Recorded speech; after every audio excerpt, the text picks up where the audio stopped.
This meeting is being recorded. Welcome to Dark Sorcery. I'm Alfredo Martinez, and I have with me the one and only Anton Mastroianni. How you doing, Anton? I'm very good, and it's an honor to be here, bro. Thank you very much. It's good to have you back. And yeah, so let's go ahead and just start talking about some things that we were chatting about earlier. Let's talk a bit about twin flames. Now, one question that I have about twin flames is, do you think that they reincarnate with the intention of reuniting? Not always. It depends on what stage of their lessons that they're going through, and depending on the lessons of reincarnation. Some twin flames are purposely separated during incarnations because together they would be a formidable force of power, and it would outweigh certain things in the system. Right. You see, a twin flame there's a big misconception between twin flames and soulmates. A lot of people think twin flames is a love thing, but that's not really the case. It's one soul that was separated into two separate souls that have the most powerful astral cord between them that you could imagine, actually. If you take Michael, the Archangel, and Samael, the Archangel, they're twin flames. They're counterparts in nature, almost like a yin-yang sort of vibe going on.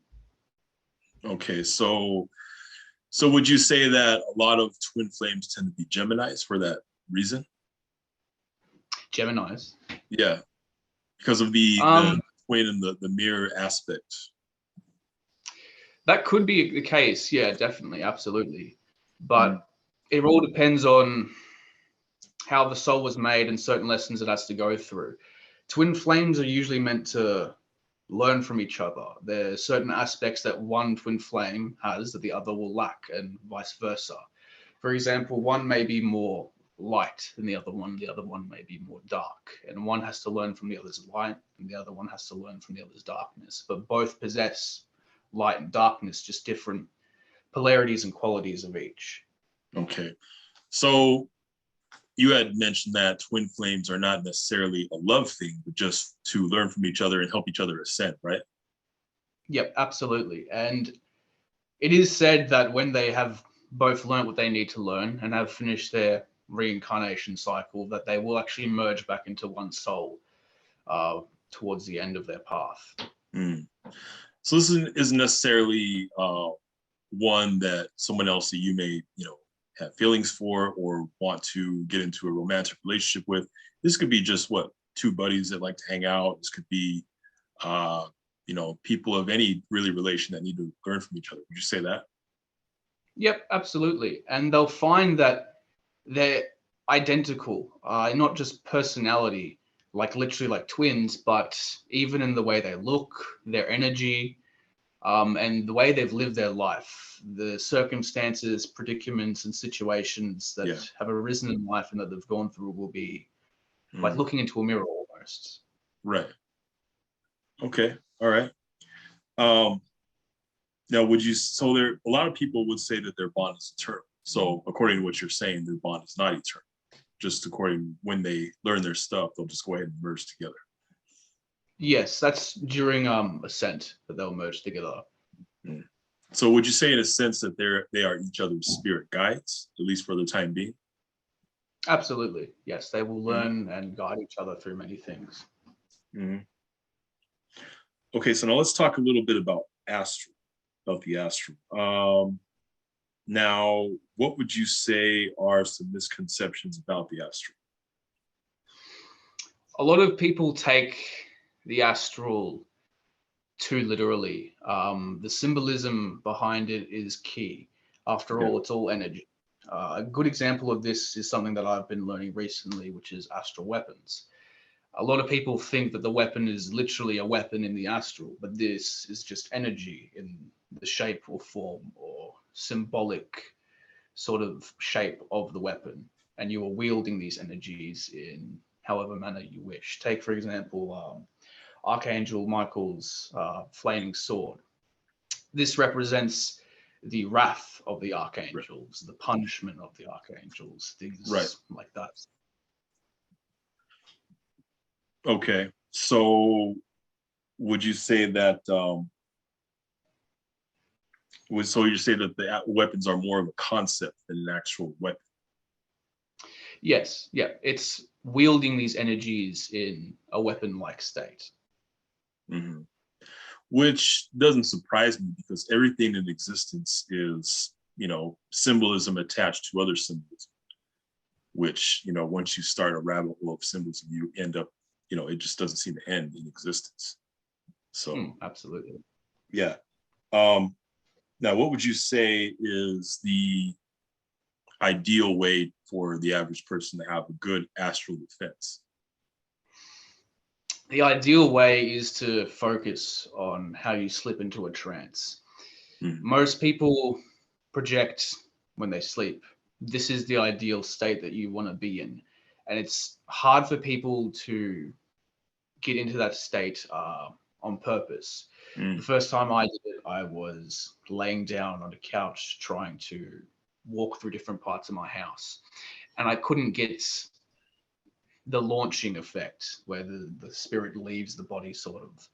And I didn't really realize I did it till after it happened and it snapped back in my body. Mm. So the biggest trial that comes with astral projection is the actual launching of the astral body from the physical body. Some people can do this while they're walking around awake very vividly, but it takes quite a bit of time to learn to slip into that trance state. Mm. Okay. Now, let's speak a bit about the astral shapeshift. I understand you wanted to speak a little bit about that. Astral shapeshifting is quite an interesting one. I do this more with my vampiric stuff and lycanthropic stuff, which you can go through many alchemical processes to unlock within you. To actually astral shapeshift, it's more willing the astral body. You have to sort of embody it and feel it. Before you wish to transform into, for example, a vampiric form, which may look gargoyle-like or demon-like, you have to embody the hunger Okay. of one of them almost and feel that primal urge for this. And as you sort of, you have to have access to your astral body though and be able to see through astral eyes. And when you do this, you want to be looking down at your body and almost forcing it to shift. You just as you would force tendrils out of your aura. And you want to see the feet change, the wings change and grow, the face change. You want to feel the teeth growing, extending, like how they transform in movies. It's a painful thing, and you want to feel every bit of your astral body shifting and morphing like this. Right. That's really the key of it. Okay. Okay. And then also when it comes to astral travel hacks, I understand you want to speak about that a little bit. A lot of people, including myself, have difficulties traveling long distances, projecting, especially on sort of this plane of existence, not including higher dimensions. So if you want to project to someone's location, most people have a mirror in their house. Now, everyone knows that mirrors can be used as portals, especially black mirrors. You can have a mirror in front of you, launch out of your body, and enter through this mirror through to the other person's mirror in their house and be within their house without having to actually travel too far. And to come back, you just do the same method. Okay. Now, it is possible for someone to go ahead and mark mirrors in their homes to prevent people from coming in. Is that right? Yes, absolutely. You can do this by anointing certain protective oils. I've done that myself. And even using the protective oils to sort of draw protective sigils on these mirrors. So would you say that when some people say when they see a shadow person in their house or something like that, it could just be somebody that they know, traveling through a mirror to spy on them, just look throughout their home? It could be that, or a plethora of different spirits or entities, because there is shadow people out there, and sometimes spirits take shadows. Okay. And then also about the astral arsenal. You wanted to speak a bit about the astral arsenal.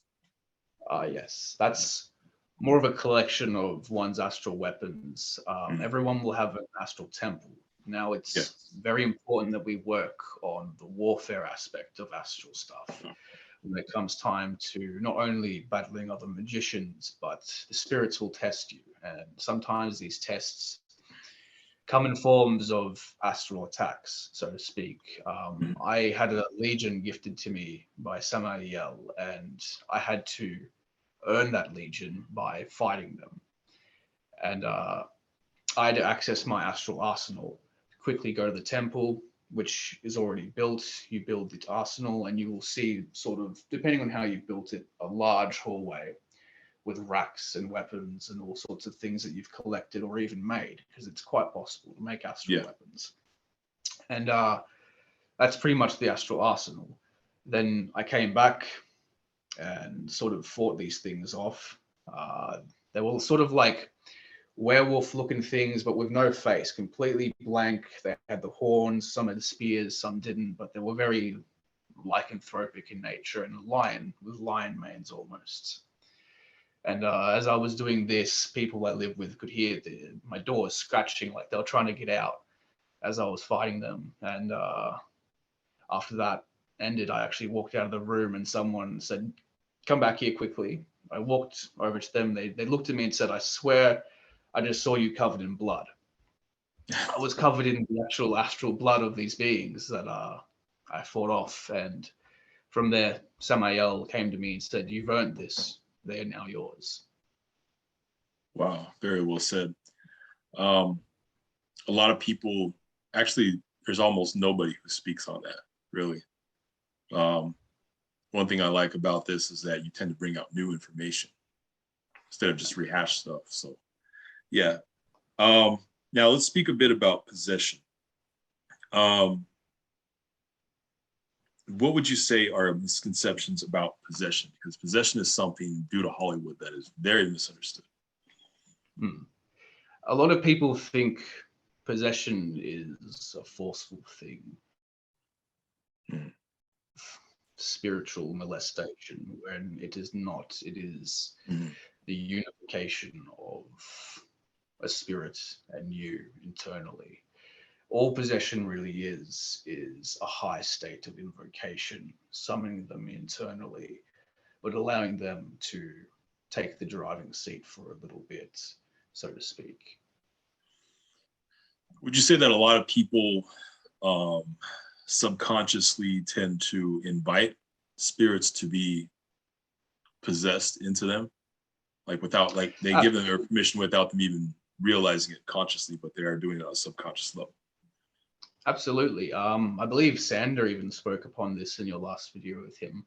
When people take large amounts of substances or they get extremely drunk, their astral double leaves their body. It runs away because it's like, no, this is gross. I'm out of here. I'll come back later, kind of thing. Right. And that leaves you vulnerable to all sorts of things jumping in you and doing horrible things through you, even astral parasites, imposters, these sorts of things. You can even form egregores on accident and have them jump into you and sort of mess with you. Since they're made of your own energy, it's a lot easier for them to actually do that.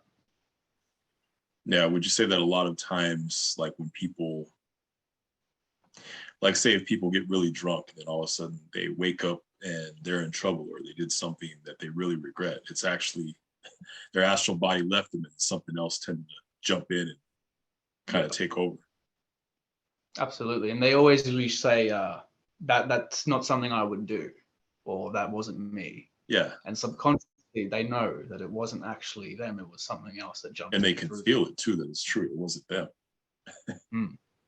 Or sometimes, like, would you say that some people, if they didn't have a spirit in their house or a haunted house, all of a sudden they do because maybe they created some egregores and they're just walking around? Yep, absolutely. Okay, all right. Let's speak a little bit about crystals now. I understand you wanted to speak a bit about programming crystals. Well, programming crystals it sounds a lot harder than it actually is. These things are alive, like a spirit almost, and they listen to certain commands you give them. Well, not commands, but you ask politely, of course, because no one likes to be told what to do. Right. So, for example, if you need this tourmaline for protection, you will have an incantation or even just command it to, not command it, ask it nicely. Could you please help me with this endeavor and protection? Protect me from this, keep my aura safe, sturdy and grounded from so on and such forth. And because your voice, your will, carries forth literal energy in the ether, it will pick up on that like a receiver, and it will pick up on that energy and go forth from there. Yeah. In fact, to the viewers who are watching, I actually have done a couple of videos on this, on programming crystals, where I show you how to put a crystal on an altar table, set it up a certain way, and then say an incantation over it. Because you can really program it to do, you know, with all kind of things that it's associated with. But it's really very easy, and there's different ways to do it. Absolutely. What about cleansing? A lot of people don't realize the importance of cleansing, like especially when you know, get crystals from a crystal shop or wherever you get them. Different people may have been handling them, and you don't know what energy they might have projected onto that. So cleansing is very important. Would you agree? Absolutely, I agree 100%. It's sort of like buying something from an op shop and not washing it and just wearing it, not knowing what the other person's done in it. Or with it. Yeah, no kidding. You know, in a way, it's like buying clothing from the thrift store or just getting it anywhere, just not washing it, just putting it on. Absolutely. So, but yeah, charging, anything you want to say about charging? Charging, it depends on what endeavor the crystal's for. For more protection and healing rights with my crystals, I will charge them with solar energies because that's more correspondent to those sorts of practices. If I need help with something that's a little bit more darker or requires divination like tarot cards, etc., I will charge it in the moonlight, for example, and hold that crystal in my left hand as I'm doing my tarot card reading or channeling, etc., to help boost my intuition and divinatory abilities. Yeah, a lot of people don't realize how much crystals can help you when doing divination. They can be of some assistance. Absolutely. And then the spirits of the crystals. I understand you want to speak a little bit about the spirits of the crystals. I've only met the quartz crystal spirits, and it was like a guardian of the quartz crystals. This is to ensure that people don't sort of abuse the power of them or mistreat the crystals in terms of evil deeds. When I say evil, I mean truly, what's the word? I can't think of the word, but just horrible things, so to speak. Anything that would go against nature is what you're saying. Absolutely. Okay. And about the portals within the crystals. I wanted to speak a little bit about that. This is a bit more trickier. These crystals, like I said, have spirits, and these spirits come through the portals within the crystals. They have sort of their own little mini dimension within them, I find. What I saw with the quartz crystal guardian is he showed me this almost like a pocket dimension within the quartz crystal, and it's like a dimension, and it's much more different looking than this. It's astrally based, of course, but it's more earthy like, and everything's sort of built out of crystal walls, almost like an ice kingdom would be, so to speak. Okay. And you can sort of project into these places through the crystals and learn from the beings in there. You can explore these places, etc. Okay. Very well noted. A lot of people don't hear about that either. But yeah, it's been a good discussion, good interview, good chat with you. It's good to talk to you again. Everybody who's watching, make sure you go to the Cult of Belial Facebook group. go ahead and send a request to join that. It's a lot of good stuff on that. Also, the Cult of Belial YouTube channel. Go and check that out. And also the Eternal Serpentry YouTube channel. I'll have all those links below this video.